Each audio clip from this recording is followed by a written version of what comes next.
Welcome to this explainer. Okay, let's just jump right into it because the numbers we are seeing right now are wild. Meta has sold over 2 million Ray-Ban smart glasses and is doubling production.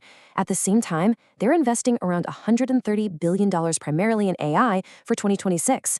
Oh, and they just shut down Horizon Worlds on VR.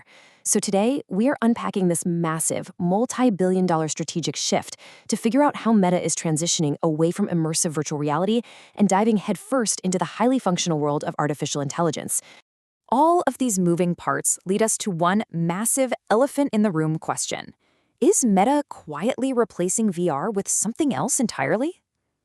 To really understand how we got here, we kind of have to look at the remarkable and honestly really sudden sequence of events that just unfolded. Let's trace this VR retreat. It all started moving really fast in January 2026. Meta cut roughly 1,500 employees right out of its Reality Labs division and completely shuttered 3 internal game studios: Sunzar Games, Twisted Pixel, and Armature Studio. Then came the real shocker. Horizon Worlds, their flagship social VR experience, it actually leaves the Quest store in March and permanently shuts down in VR by June 15th. I mean, it's a staggering retreat. Section 1. The Meta AI pivot, the financial reality behind the shift. Let's talk numbers. $83.6 billion. That is the jaw-dropping cumulative operating loss Meta's Reality Labs division bled between 2020 and 2025. In 2025 alone, the division posted an operating loss of over $24 billion. The sheer financial gravity of those numbers made it crystal clear. Bulky VR hardware was just struggling way too much to hit the mass adoption needed to justify those endless development costs.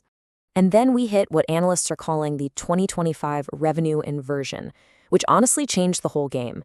For the absolute first time in Meta's hardware history, they made over 3 times as much money selling ambient smart glasses, an estimated $2.15 billion, than they did selling their flagship Quest VR hardware, which only brought in $660 million. The consumer market basically voted with its wallet, and the winner was loud and clear.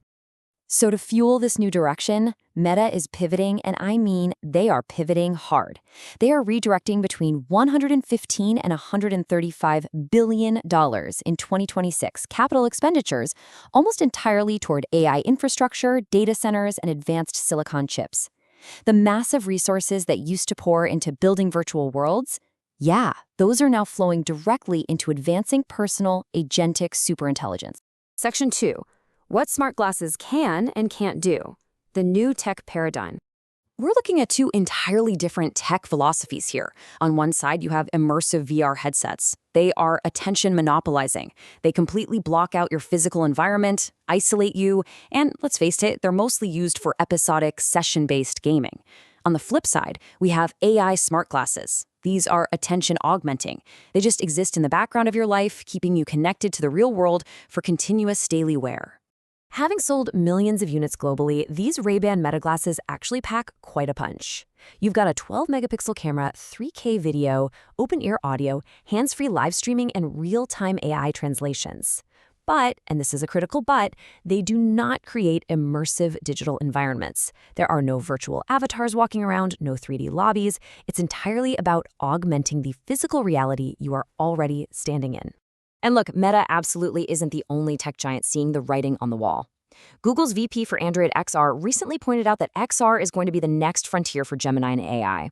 The whole tech industry is realizing that lightweight, AI-driven eyewear is the next major battleground for spatial computing.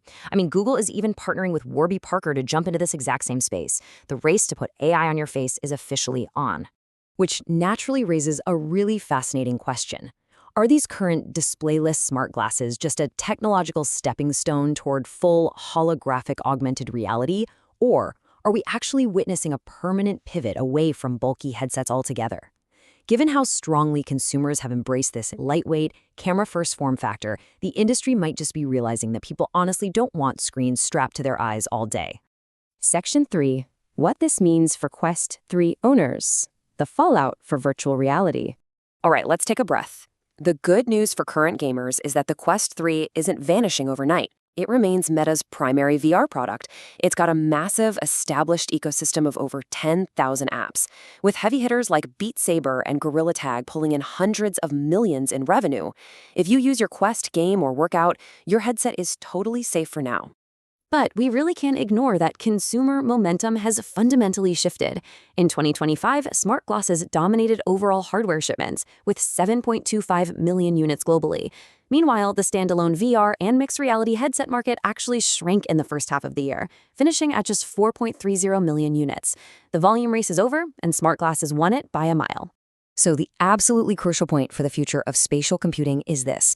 If Meta's long-term future is AI smart glasses and agentic AI, what does that mean for a theoretical Quest 4? Can the standalone VR market even survive if Meta's massive industry-propping financial backing is permanently redirected toward AI data centers and smart glasses partnerships? It's a lot to process, right? So to wrap up our explainer today, I want to leave you with this final thought. Do you think Meta will ever return to being fully committed to VR? Or is the Quest 3 the last headset they genuinely believe in? Tell me what you think.